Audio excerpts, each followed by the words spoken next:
Maka hancurlah Turki Utsmani tanggal 3 Maret 1924 dan berdirilah Republik Turki yang sekuler. Demi Allah, apa yang mereka lakukan Yahudi kepada Turki, sekarang akan mereka lakukan kepada Indonesia. Betul tidak, para sekalian? Itu sedang mereka lakukan. Jadi gimana? Tinggal menunggu kehancuran. Ya.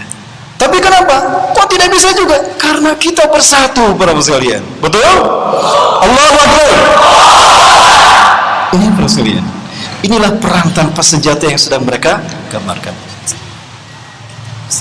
Jika dengan cara begini Turki Utsmani yang menguasai 2/3 dunia bisa mereka hancurkan, apalagi Indonesia. Mereka pikir Indonesia mudah mereka hancurkan, karena ukuran mereka sekelas Turki bisa mereka hancurkan, apalagi Indonesia. Mereka tidak tahu kalau di Indonesia ada kita, betul? Itu dia. Nah, ini yang membuat mereka frustasi.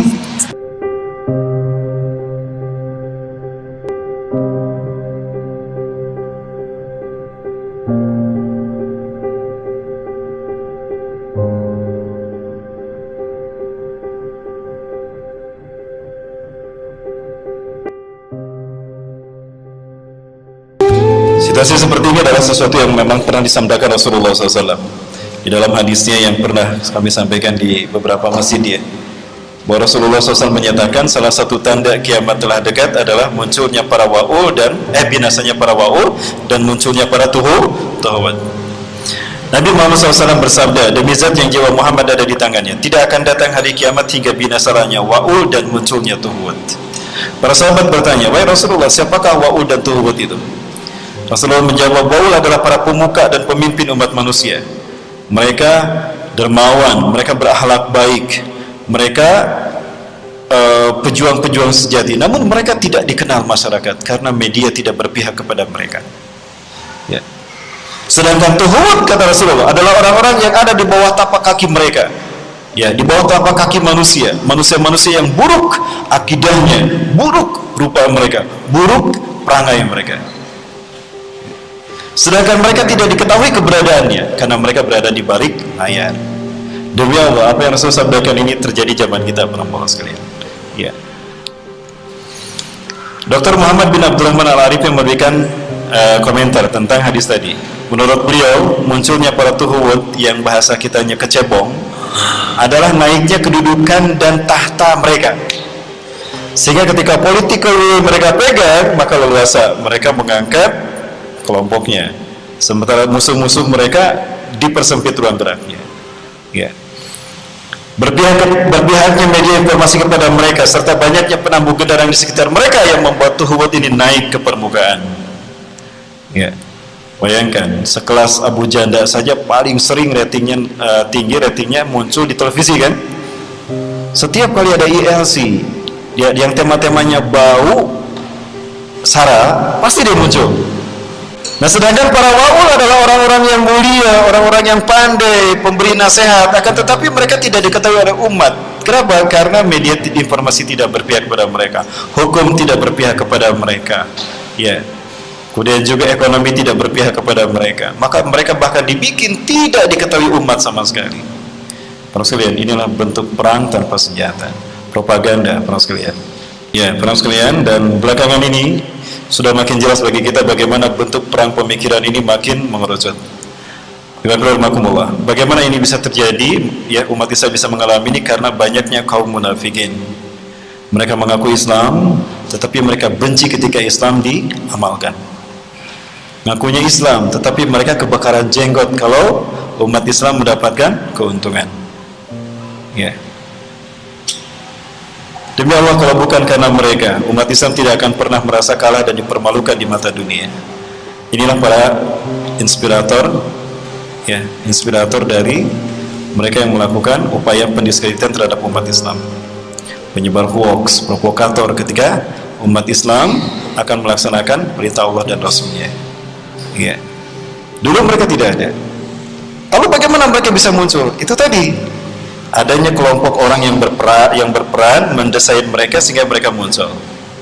Kenapa mereka bisa muncul? Apalagi kalau bukan karena dunia. Ya. Demi Allah, ini membuktikan apa yang disampaikan Rasulullah SAW. Tidak akan datang satu zaman, kiamat tidak akan datang kepada kita sehingga kalian akan menyaksikan orang-orang yang menjual iman Islam mereka dengan dunia. Ya. Kalian lihat mereka berubah akidahnya dalam sehari. Pagi beriman, sorenya kafir, sore beriman, paginya kafir. Karena mereka mengukur iman mereka hanya karena dunia. Ketika dunia berpihak kepada mereka, tentram, sakinah mereka bersama umat Islam. Tapi ketika umat Islam tidak memberikan dunia pada mereka, mereka balik menjadi musuh umat Islam, bersekongkol dengan musuh-musuh kalian. Para muslimin yang dirahmati Allah. Maka fitnah demi fitnah pun mereka lancarkan lewat media. Ya. Dia pernah menyatakan, ya, tokoh yang satu ini para muslimin, barang siapa yang dengan menyiarkan berita atau pemberitaan bohong dengan sengaja, ini menerbitkan keonaran dalam di kalangan rakyat, dihukum dengan hukuman penjara setinggi-tingginya 10 tahun. Ini merupakan undang-undang KUHP. Ya, hukum pidana pasal 14 ayat 1. Ya. Para muslimin yang dirahmati Allah. Ini lucu ketika dia mengomentari dan meminta agar duta besar Arab Saudi ini dipulangkan. Ya, padahal yang dikatakan oleh duta besar Arab Saudi apa, para pembakar bendera tauhid itu adalah kelompok yang menyimpang. Sekali lagi, para pembakar bendera tauhid itu adalah kelompok yang menyimpang. Subhanallah, ya. Beliau sudah mengucapkannya demikian. Tapi dalam pengakuannya, termasuk juga ketika Banser pun ditanya, diinterogasi, kenapa kamu membakar bendera itu? Itu bukan bendera tauhid, itu bendera HTI. Ya. Maka apa yang dikatakan oleh duta besar Arab Saudi berbeda dengan apa yang mereka katakan, kan? Duta besar Arab Saudi mengatakan membakar bendera tauhid itu adalah perilaku menyimpang, sementara ya mereka mengaku yang mereka bakar bendera HTI, kan beda. Yang ini bendera tauhid, yang ini bendera HTI. Nah, kenapa mereka marah, tersinggung oleh duta besar Arab Saudi? Mereka tahu kalau yang mereka bakar itu bendera tauhid, tapi kan ngakunya bendera HTI. Ya, begini pemikiran para kecebong beramal. Ya, saya pernah menyampaikan, ini ibarat seekor kucing yang ada lalat hinggap di atas tubuhnya. Ya, ada tikus nih yang benci sama kucing tadi. Kebenaran ayah lalu cicing dina awak si ucing, dipukul itu lalat dengan kayu besar. Yang sakit lalatnya apa kucingnya? Ya. Kucingnya marah sama si tikus. Ari mana burit, kenapa pukul saya? Saya tidak memukul kamu kucing, yang saya pukul lalat. Mereka benci sama Islam, mereka ingin memukul Islam. Tapi ketika ditanya, kenapa kamu membakar bendera kami? Yang kami bakar bukan bendera tauhid, yang kami bakar bendera HTI. Itu kan kata mereka. Tapi ketika Raja Arab Saudi mengatakan para pembakar bendera tauhid bukan bendera HTI, para pembakar bendera tauhid itu adalah kelompok yang menyimpang, tersinggung mereka. Oh, berarti mereka sadar yang mereka bakar adalah bendera tauhid. Jadi ahli hoak ini siapa, para mereka? Nah, para sekalian, inilah para tuhud yang menjadi jongosnya mereka yang berada di belakang tuhud ini. Pertanyaannya, siapa yang berada di belakang tuhud ini?